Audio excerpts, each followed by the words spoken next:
We're now going to present the Jack Layton Progress Prize. Now, the Jack Layton Progress Prize, is awarded annually to an individual or organization who has run an amazing campaign reflecting the ideals exemplified by Layton, including justice, sustainability, and democracy. Here to present the award is our friend, Olivia Chow, Mayor of Toronto.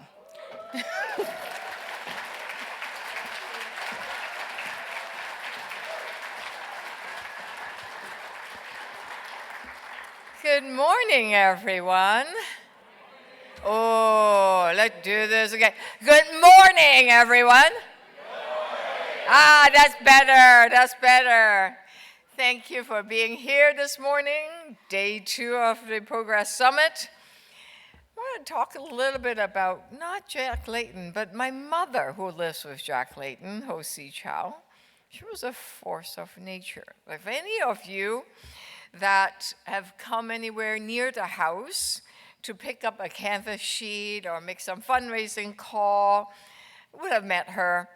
And she would hide behind the food counter in the kitchen, yelling at you to eat and walking to shove food in your face. As Jack and I are meeting with people around the kitchen table to map out our next campaign. Right? The kitchen table was where so many important moments happened, and my mom was always part of it. And one of the times that we were organizing was with Judy Rebick about the woman's right to choose. And she really didn't quite understand the language, the English, but she heard something about women's right. And she said that, back in the days when she was in Hong Kong, she's seen friends died in back alley abortion, and because they had no contraception. And when we were organizing to defend the Morgentaler Clinic, she volunteered herself now. Okay, so there's this little old lady, she is 5 foot, tiny, and there's these big burly guys that are blocking women to get into the clinic, right? So we were counter-blocking the people that were blocking. And here would be my mom yelling at them in Cantonese. Guys this big to say, how dare you, like in Cantonese. Why do I mention it is because when we join together, to come together, to fight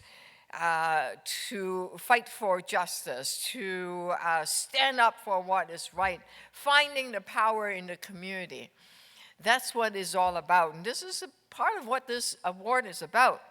And today's winner of the Jack Layton Progress Prize made me think of my mother's fearlessness and our own kitchen table.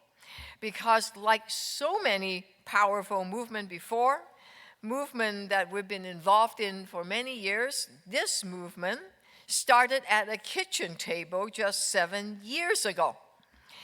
Teal Bond de Roth, am I saying it right? Yeah, had recently returned to Canada from UK and was shocked to see the price of contraception. It was $350 for an IUD, and that's outrageous. And for a graduate student on a budget, it's difficult but necessary expense to take it on. So he called his friends Devon Black, and as Devon described it, those were the early conversation, and it was just really a ranting sessions. They would say that somebody should do something about this. Then the light went on. They said, wait a minute, we are the somebody. And we are not going to let anyone tell us we can't do this. So they realized their own power to make change happen during those venting sessions around the kitchen table. And it soon turned into a Twitter account. X, okay, Twitter. That Twitter account turned into a letter writing campaign, and the kitchen table couldn't fit the now 80 volunteers working with them. See how they built?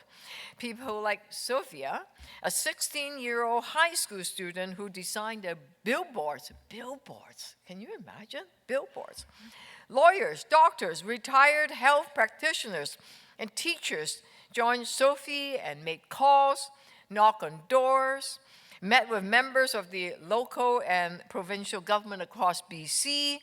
Something big was happening.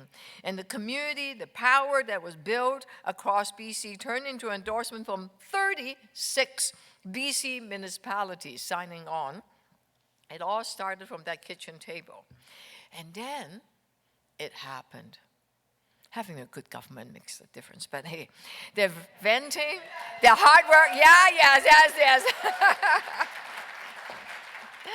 The venting, the hard work, the community they built to make things fair for people paid off.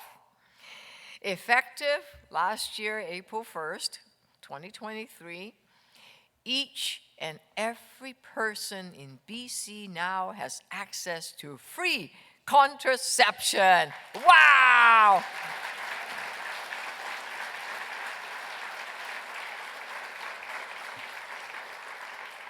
Now, of course, Access BC didn't stop with British Columbia.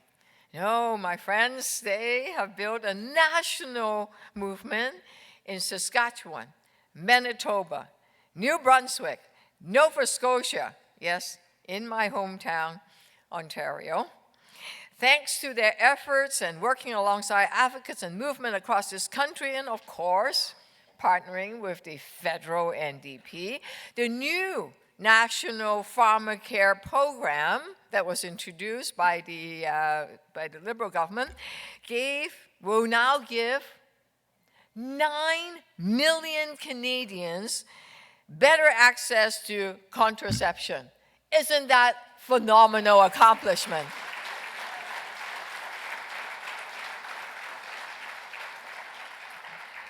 Access BC is truly an example of the best of what we can be.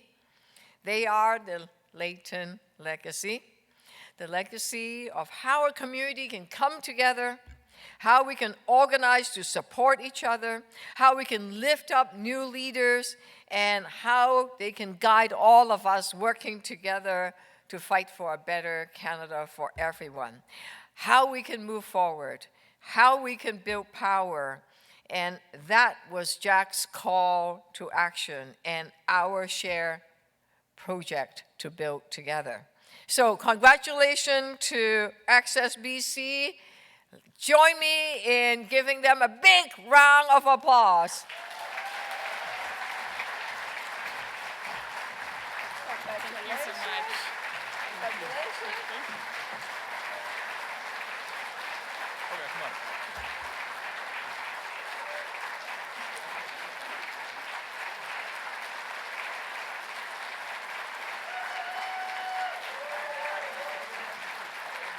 Oh, I get one too. That's fine. No, I'm poking. Oh. It's for the other guys. Well, they gave us a chance to give a few remarks here, and first of all, I want to say thank you so much. And while we are receiving this award, the Access BC campaign, as we've heard, is an amazing team of volunteers who have dedicated themselves to the cause. And this campaign did start at the kitchen table, and it grew into a province-wide campaign, and now a national movement. We're both enormously grateful for our team's tireless work. We don't have time to thank all of them, but we do want to single out a few people, including Dr. Ruth Habty, Marissa Levesque, Jessica Jimmo, Sophie Chung, and Kennedy Chowdhury. We could not have done this without you.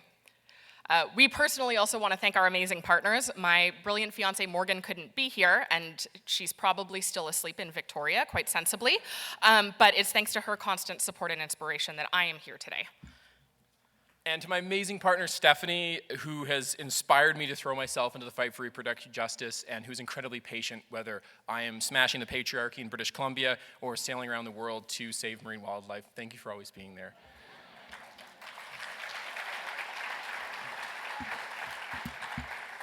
And speaking of partners, nous sommes très reconnaissants pour le soutien de toutes les organisations communautaires et de base, les syndicats, les groupes d'étudiants, national organizations, grassroots groups, unions and friends who supported us along the way. Merci à tous. And a special thank you to researchers like Dr. Wendy Norman, whose work was critical for the cause. Now, it's particularly moving that we are receiving an award named after Jack Layton. He's actually a major reason why Devin and I got into this fight in the first place. So way back in 2005, Jack asked me to run for the NDP in Calgary West. Now, this was before the Orange Wave and before Rachel swept Alberta. So in other words, it was going to be a really tough fight. And on top of that, I was like 19 and barely able to run. Devin was 17 and not able to vote, but she signed up as our communications director, and we've been doing progressive campaigning ever since.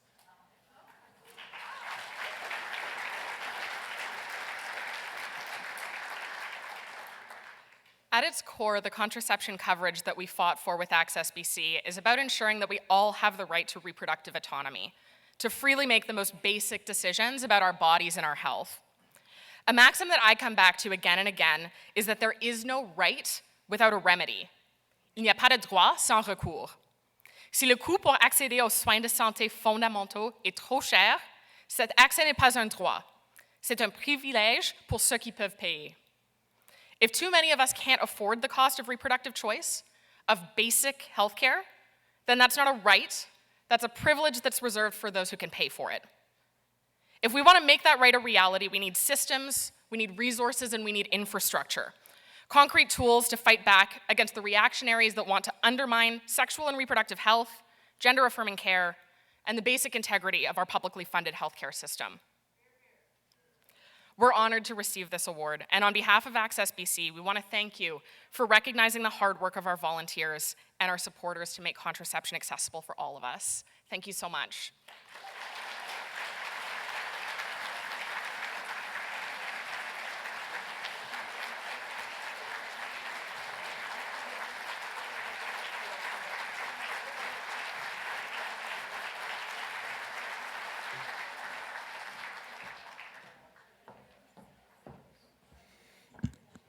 All right, congratulations to Access BC, and thank you, Mayor Chow. It's my pleasure to announce this year's recipient of the Charles Taylor Award for Excellence in Policy Research. Charles Taylor est un des grands penseurs de notre époque. Comme philosophe engagé pour la social-démocratie, beaucoup de son travail est enraciné dans la réalité et les enjeux concrets. In recognition of Taylor's legacy, the Charles Taylor Award for Excellence in Policy Research is awarded annually to a researcher whose work has made an important contribution to the policy debates relevant to building a more socially just Canada. This year's recipient is Sheila Block.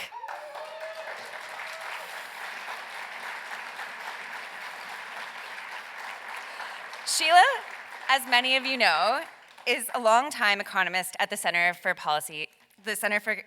Centre for Policy Alternatives. For more than 3 decades, Sheila's equipped progressive movements with the policy analysis they need to improve the lives of Canadians. She spent her professional life advancing the needs of working people and those who are most underrepresented in Ontario and across the country. Importantly, Sheila is known for her intersectional economic analysis that centers people and the impact of the most vulnerable at the core of her work. She's a much sought after public intellectual, and she's very generous at sharing her vast expertise as a speaker, commentator, author, and advisor. So please join me in congratulating Sheila Block with the Charles Taylor Prize for Excellence in Policy Research.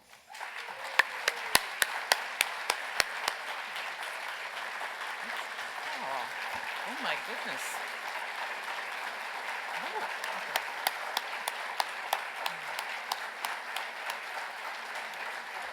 I think we're going to do a picture. Oh, a picture now? Okay. Oh, here. It's heavy. So, Stephanie, thank you so much for that kind introduction. And I'm really beyond honored to receive this award. And I'm frankly quite awed to be in the company of previous recipients.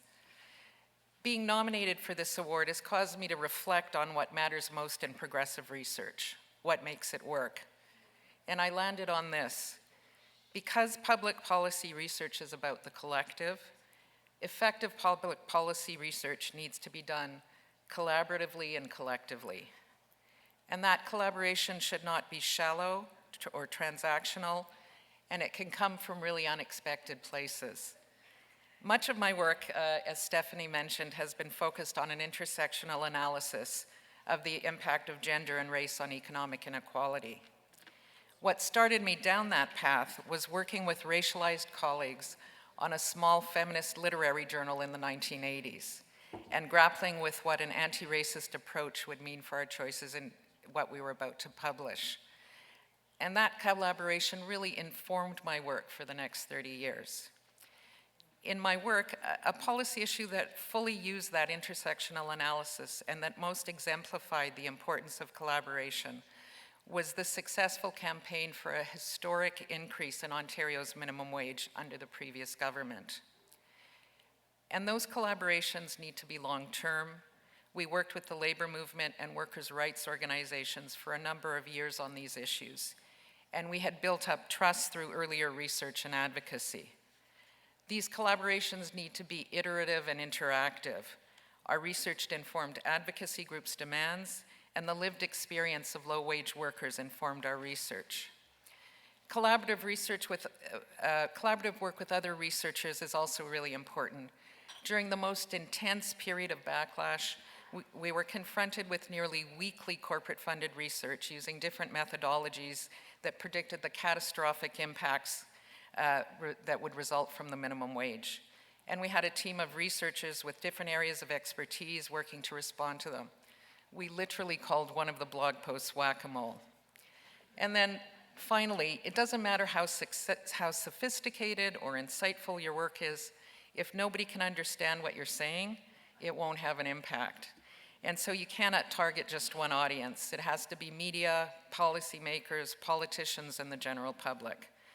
So collaborating with editors, media relations people, social media teams can greatly increase the impact of policy, this kind of policy research. And so because of the nature of this work, I really believe I'm accepting this award on the behalf of all the really amazing colleagues that I've had the privilege to work with. So thanks again for this honor.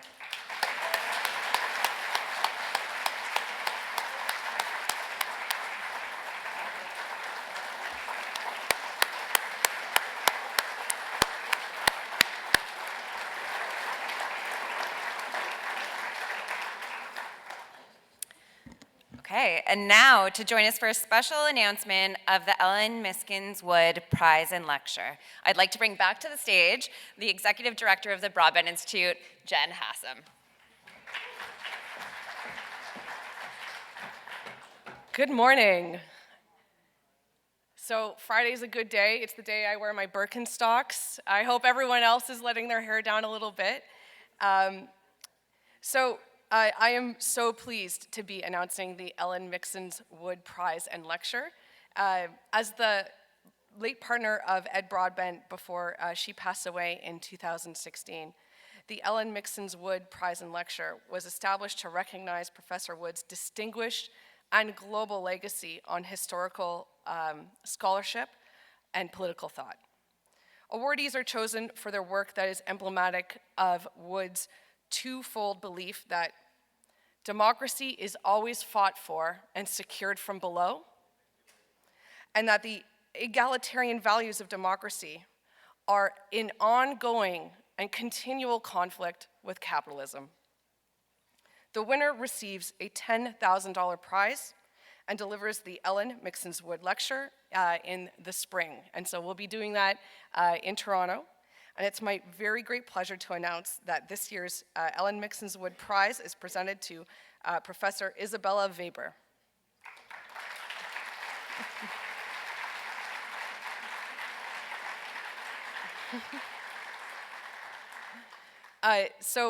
She was awarded this prize for her critical work on economic shocks and inflation. And Weber's work really equips Canadian social democrats and democratic socialists with policy alternatives that push back simultaneously to inflationary discourse that can be anti-democratic, as well as her work can seek to help empower workers.